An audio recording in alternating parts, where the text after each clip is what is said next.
Hey everyone, welcome back to the Passive Buddies podcast. And today we are going to talk about how to make money in crypto. Now, right now, we have got an absolutely crazy market where people are losing thousands, if not millions of dollars in cryptocurrency as it's going through the floor right now. My co-host, Brandon Duff, absolutely loves this space. Let's see how he loves it now. Welcome, Brandon. How are you, pal? I am doing amazing. It is 4 a.m. in the morning and I'm ready to go. And, it's waking up where your portfolio was once at one token at $85 and now it's down to 11 cents is quite the interesting topic, to say the least, especially in the making money in crypto space, because it just goes to show you that you can get wrecked, even if it's a top 5 crypto. I mean, we're talking about Terra Luna here, where a crypto that was in the top 5 with a $8 billion market cap, and it just plummeted because of faulty tokenomics, dropped down to 11 cents. So, but there's still money to be made. I mean, we were just talking about previously how your cousin, I believe, day trades and is able to brother-in-law is able to short crypto, just like stocks, and make money on the way down. Unfortunately, I do not trade. I'm more of a gamer, so we make money with games and holding and different DeFi projects. So I don't get the benefits, or I'm just not knowledgeable in that regard. So there is still money to be made, just like your brother-in-law. So, like, obviously, you said like one token's gone down, like to faulty tokenomics. Yes. Now, is that a made-up word? Like, what is faulty tokenomics?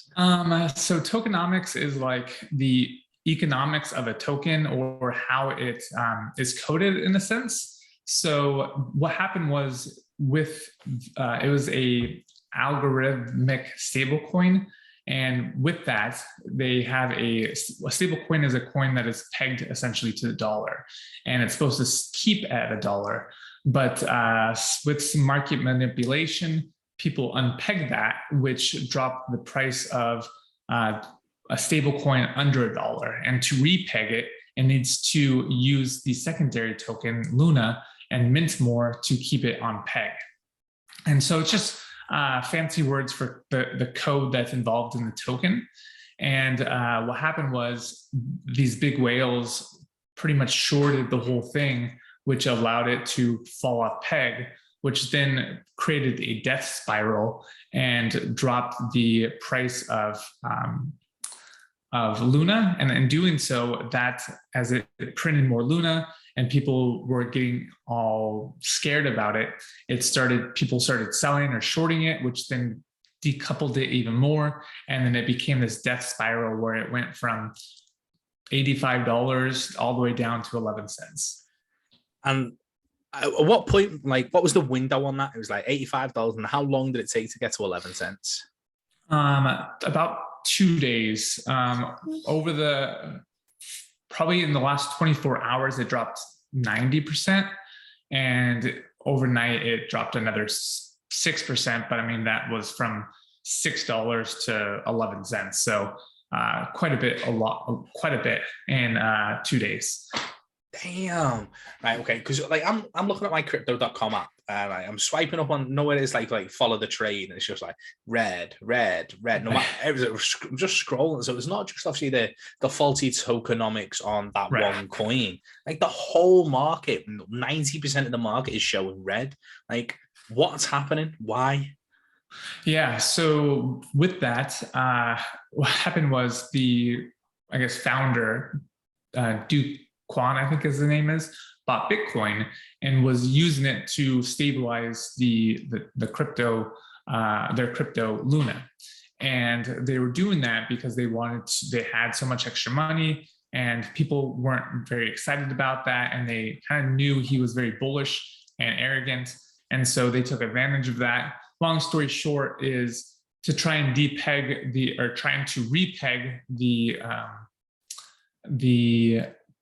stablecoin, they actually had a bunch of Bitcoin and they had to dump that Bitcoin onto the market, which then further dropped the market. And so having a top 10, top 5 cryptocurrency just really dropped the whole market into a free fall. And so, for instance, some of my major tokens that are in the top 10 are down 60 to 80%. We have Terra Luna that's down 99%.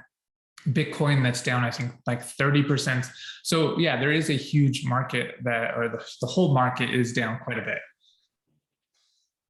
So, like, and you know what? Like, some people that are in this space, like, this can like set them off, can't it? Like, this can be like a proper disaster in their lives. Like, you, like, obviously, because I know your background, you look very, very calm. Like, consider like what is happening. Like, you look dead chilled out. But for others who like probably have invested a bit more than they should have, or have been banking on it, or have emotionally attached to it, like their whole life is being messed around, isn't it? By like, by this issue. Like, what's your advice for those people?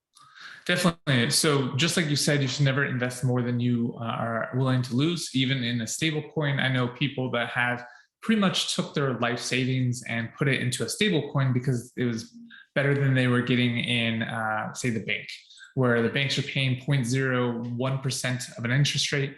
This was paying 20%, which is insane. And so when it went from, people had hundreds of thousands of dollars in there, some people had millions of dollars in there in a stable coin, they pretty much, it dropped 50% and people are losing their shit. And so, just like anything, like you should never invest more than you're willing to lose. For me personally, I'm not very emotional towards money. I'm not like emotionally invested in it. There's a lot of other things I'm more emotionally invested in, because if you're emotionally attached to money, then that's kind of an issue. But if you are having some serious problems, you should definitely seek help. There is a lot of hotlines out there to talk to someone. So I think that's super important. If you are someone who is feeling on the brink of something, I would definitely suggest talking to someone and figure that out. It is not worth your life on just a couple dollars or a couple $100 or whatever that value is. So definitely seek help, just as a word of advice. I never, ever thought one of our podcast episodes we'd have to direct someone to a hotline if things are bad. But no, that's a scary reality. I wasn't like thankfully, like, obviously, touch wood, even though there's no wood here, like I don't know anybody who's in that situation where like they've put everything in there and like, this is going to make us rich, babe, this is going to make us rich, and it's like like, so for instance, like for that stable coin, like the whole sex appeal of that stable coin is it's a stable coin. Like, right. It's a case of like, oh yeah, it's fine because it's always going to be tied to the dollar, so but I can get a better like interest rate. Right. I get that. So how does a stable coin that became unstable recover from this? Like, surely that reputation sort of scenario has just been wiped. It's like, well, you're not a stable coin, you're a joke. Yeah. So it's gone up and down and it's trying to be repegged, but as they're trying to repeg it, it's dropping the price of Luna. So it's kind of like we talked about earlier, a death spiral. Will it recover? I don't think so. I mean, they're trying to have a recovery plan. They're trying to get more VC funding. There is a lot of money in the world, more than people even know. So where people are able to take billions of dollars and short a position on a cryptocurrency that is a $8 billion market cap is pretty just amazing, to say the least. I mean, it does suck. I think I've lost 40 something thousand dollars.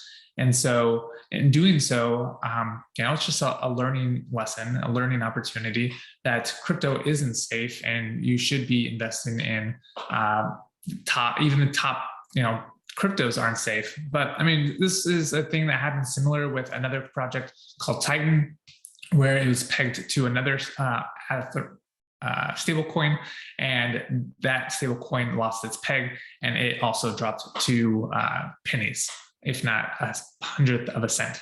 And so it does happen. This isn't the first time, but this is the first time where a major coin with such a large market cap it happened to. And it grew so fast that, it was an untested project in a sense, because it did grow so fast. And it just goes to show you that market manipulation in crypto is huge. But I mean, I'm sure it's been way worse in the stock market or the housing market. So, I mean, it's just, we're seeing it in a bad light in crypto, but I mean, it's been happening for decades in the stock market, just in a different way. I think that's really critical to point out, because obviously, like, people who are seeing this red are like, oh, it's a scam, it's a scam, it's a scam. It's like, well, no, making money is a risk. Like, investing money is a risk. Like, it's not a scam. It's just how you mitigate your own risks in order to not see like the true up and downs like a heartbeat, but like to see like that gradual growth, or like, so. And you are right, like the stock market gets manipulated. Like, if you're trading against currencies, like proper, like dollar, pound, Forex, euro, like Forex, like that's still obviously, like, people obviously trust those dollars and those pounds, but people can lose money in that. People can lose that money in houses. Like, anything that you do or try to make money in, you've got the potential to lose money. So it is very important that, like, it's just another opportunity. It's just another way of making cash. So how do you, like, obviously, how are you going to advise people to mitigate their risk at this moment in time in such a red market? Yeah, I mean, so I think in 2017, Ethereum dropped like 90%, 95%. So, and it's still a top 2 crypto. So it's definitely things that can recover over the long term. It took 5-6 years to get to an all-time peak for Ethereum and Bitcoin from the ultimate crash that we had in 2017. I wasn't a part of crypto during then, and I've obviously heard stories, but I did live through the 2008-9 financial crisis with the housing market, where people were writing bad loans. And, all market manipulation is all over the place. There are just people with a lot of money that can swing markets and make even more money. And it is what it is. As far as how to recover, I'm not a financial advisor, so this isn't financial advice. But like, I think we talked about it in the last episode, where we should have a business that is making us money in our local currency that we can pay our taxes with and all that fun stuff, our bills, everything to the day-to-day. And then we should have a secondary investment opportunity where it's either crypto, real estate, that sort of thing, where it's a hedge against inflation. Obviously, real estate is much more stable. It has cash flow, depreciation, tax benefits, but it's still in fiat, and it's a much slower moving market. I mean, until recently with the housing market, with supply chains being like obliterated, and our house has gone up like 100% in the last 2 years. So that's nice. But cryptocurrency, you can get up to 10x in a year or 1,000x in a year. So there, obviously, with high risk comes high reward, and there's a lot of opportunity to lose everything. So I just need to understand the risks and not worried about the day-to-day, and focus more on the long term and the sustainability of a project versus trying to ape into these shit coins or these meme coins. And I think a lot of people should be focusing more on the really not hard assets, but the cryptos that have tested time, like just Bitcoin, Ethereum, and that sort of thing. Okay, so like in terms of like obviously how to mitigate your risk, it's obviously never invest more than you're prepared to lose, right? Which is obviously numero uno. Use crypto as your secondary source of income rather than your investment portfolio, rather than your primary. Yeah. Have something a little bit more like, I want to use the term in the real world, but like obviously crypto is very real, so I don't want to sort of devalue crypto, but like to the point of like have something in like in the real world, like as you say, a business or like some form of income that side that caters for everything, then your cryptos, you again, I don't want to devalue it. Yeah, it's like it's your play money, isn't it? I wouldn't say, I mean, it's just a long-term asset. I mean, it's been the fastest growing asset class in any kind of time. I mean, it's faster than real estate, stocks, all that stuff. It's the fastest, pretty much technology that has been massively adopted, faster than the internet, faster than iPhones. So it's definitely a technology that is here to stay. I would say that people should really learn the technology. I mean, I was a super critic of it for the longest time because I, just like a lot of people, thought it was just a bunch of tokens that were scams that no one could use to actually spend. But it's the technology behind it is actually a way to speed up a lot of the automation that, and then we talked about it previously, how with NFTs on how a lot of people just don't understand the technology that can help with a lot of things, process a lot of things without having manpower. And so if you focus on the technology and focus on, say, just having Bitcoin because of how that's set up, it's definitely worth investing into, even especially right now, since it's so low, it's kind of getting a discount. And I believe in 2024 is when the next halving is. And with every halving, that reduces the supply of, not reduces the supply, but reduces the mining of the crypto of Bitcoin, which then creates a kind of a scarcity factor. And then the price typically, most cases, goes up quite a bit.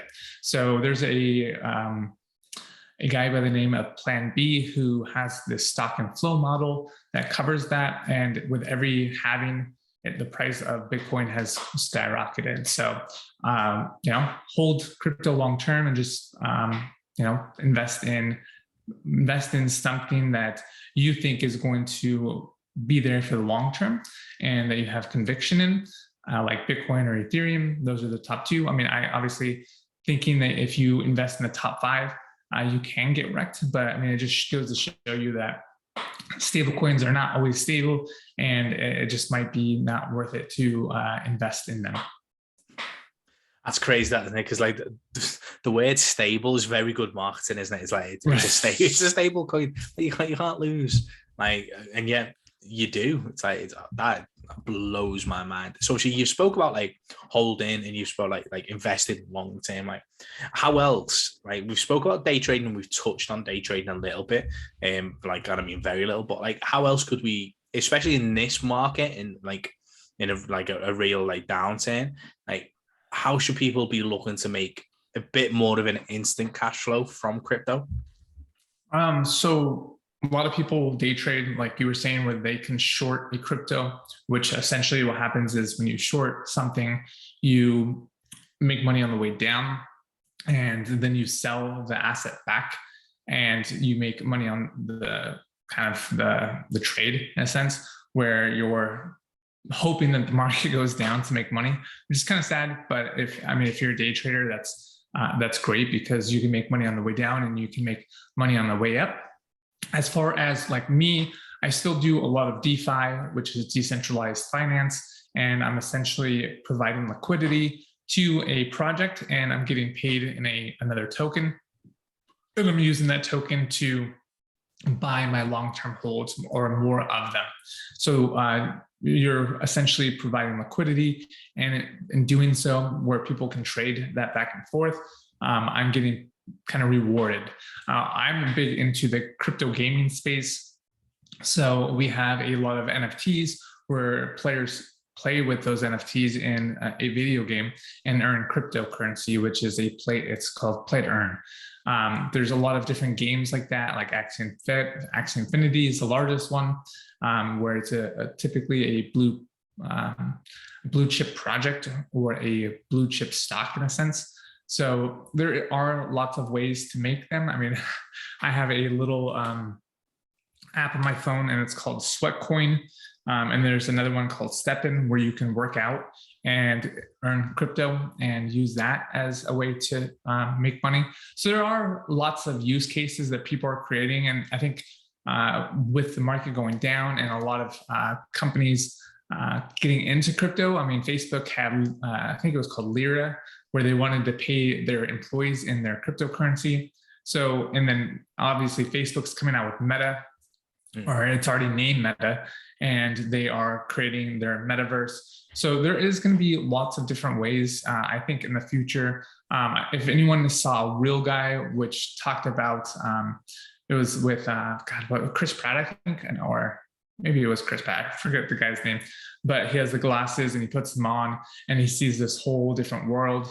And I think it's called Real Guy, the movie. And I think that's where we're going to be going, where a lot of, instead of just, we're going to be in a metaverse with just AR glasses, and you can use these different coins that are kind of, if you think about it, it's no different than having store credit, right? Like store credit is, in my sense, a cryptocurrency. It's not real money because you can't really turn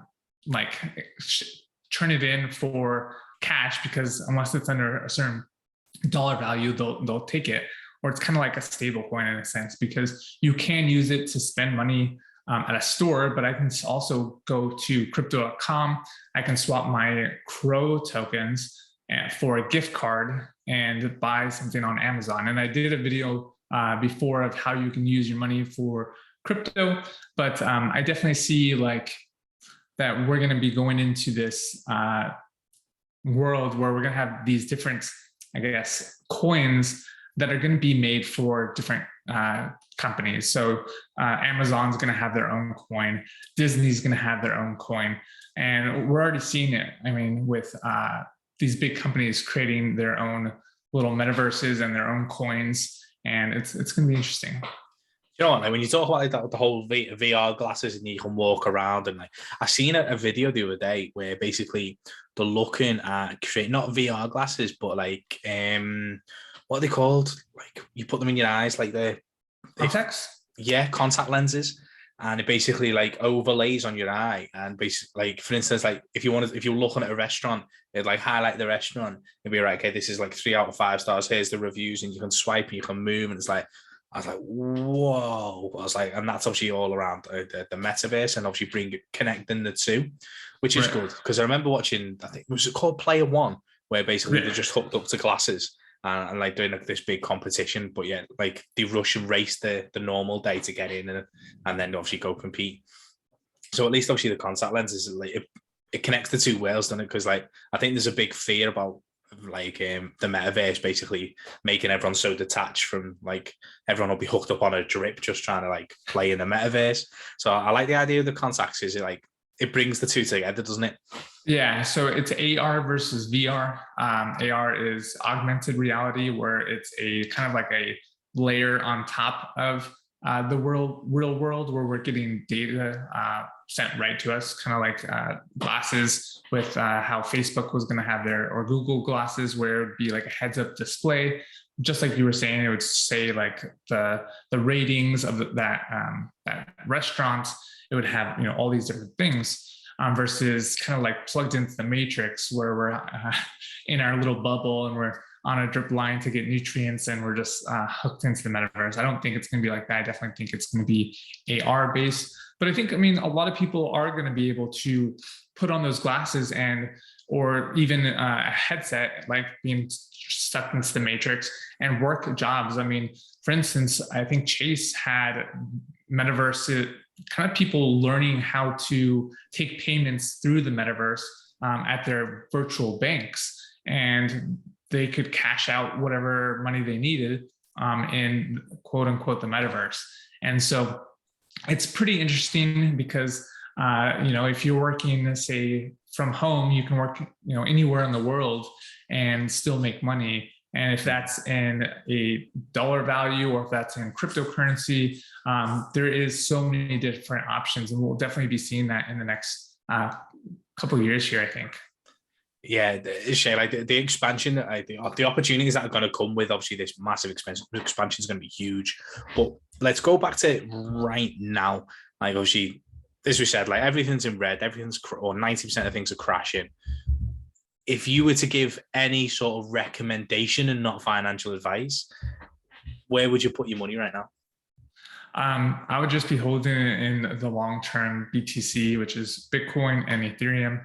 That's just, it has a proven track record over the last, 10 years to be the top currencies. I mean, there are like XRP, which has standed the test of time, but with regulation and them going through all these court cases, who knows where it could go.